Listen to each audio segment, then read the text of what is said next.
Ha? Zəhranı burada 90 satsam mı? duruşdurum. Aga. Nedir?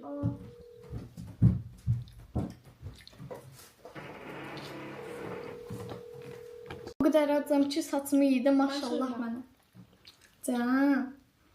Durmayacaqdın ha. Yat.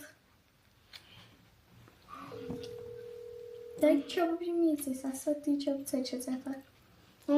Nasıl iftarımıza düşecek? Ha. Olur. Şimdi bu oruç tutudaydı. Uzaqbaşı kebabı görən kimidir dostlar. Uzaqbaşı. Ya da ki səniyim. Nəydim şimdi yığıb. Oradakı bütün uşaqlar da durub. Onlar da oruç tutular.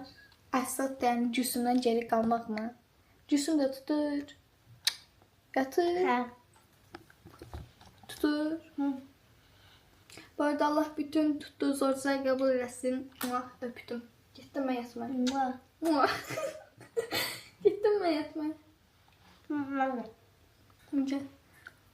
Dostum 2 tane kalbası yedim. Bir de bir stəkan su için yatırım. Yuxum gəlmir dostum. Şimdi saat 8'e kim yerimezse. Onu Biraz, həsbə. biraz yeriyeceğim. Çünkü